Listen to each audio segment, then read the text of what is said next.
What's up, guys, and welcome to my series on how to get started in the washer and dryer business. I'm going to be doing weekly videos on how to get started in this business, tricks and tips for how to make more money in it.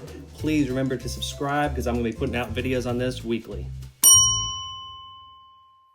Before we get started, I did want to let y'all know that I have seen all the comments. I will make more repair videos, so this will be a nice rounded channel with interviews with appliance guys, how to get started in the business videos, and plenty of actual repair videos, so y'all can have a one-stop shop. You can just pan down through my playlist and find the exact washer you have, find the problem, and a video of actually how to fix it. That is my plan, and you're going to see a lot more repair videos coming up soon.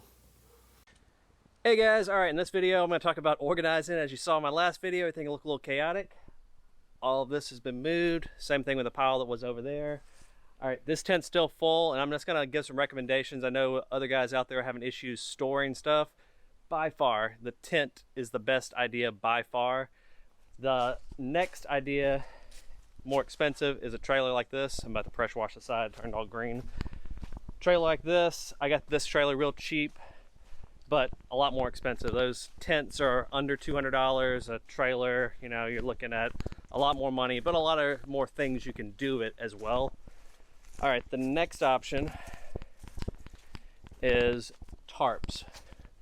When you go to Harbor Freight or whatever cheap place you get your tarps from, get the heavier duty ones. They're only like $4 more. I use, this is, I believe, I'll put the size here, but I believe these are 7 by 11, I believe, something like that.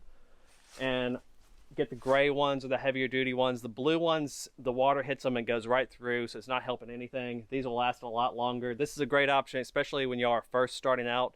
Cover like this. I'm actually about to head to Harbor Freight right now. Cover up this pile, be slightly more organized. The older style tents, I'll show you why I recommend these. I bought this one, and it's just now starting to really age and get older, sun bleached and starting to rot. It's lasted maybe 5 years, something like that. The other one you can see is very new, just bought it last year. They last quite a while, and every once in a while Harbor Freight will put them on sale and you'll get them closer to the 150-ish range. So either way, even if you get them between 200 and 150, that's a lot of washer and dryers you can fit in them. And it's honestly, if you start getting more than 2 tents full, you probably have a bottleneck somewhere that you need to really figure out where your bottleneck is. My bottleneck is literally time. I've been doing a lot of real estate stuff, and it's taking up all my time, and I'm getting ready to move. I'm packing up my house, and my scrappers are still bringing me stuff. Usually I'm able to just keep up, and everything will fit in 1 tent, at the most 1.5 tents. But storage, I know, is a problem for a lot of guys, and if you're in city limits, you know, make sure your rules are okay. You don't want to find out that you bought something you can't actually use. So check with your rules, make sure that's going to be good.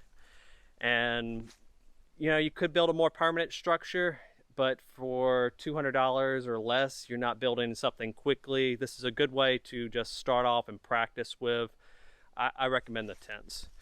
But that's it for this video, guys. It's a real quick one. Again, sorry for the quick videos lately. I'm moving and it's just been a true nightmare. My scrap pile I'm about to get rid of. This is actually about as small as my scrap pile's ever been, so super well organized on me, huh? All right, but it always looks crazy. If you have neighbors, you may have to have a fence up, or just keep your scrap pile all on a trailer. If you get a 16-foot trailer, my dad has a 16-foot I borrow from him to bring to the scrapyard every once in a while, and whenever I get too many for a 16-foot trailer, it really gets difficult and you're doing more than one trip. But if you have access to a 16-foot and already own it, and it's not something you need all the time, it's nice just to load your scrap onto it as you go, pull all the parts off first, and then load it up on the trailer. And as soon as it gets all the way full, take it up to the scrapyard. Stay organized. Again, do as I say and not as I do. But all right, guys, we'll see y'all in the next video. Please like, please subscribe. Really appreciate it.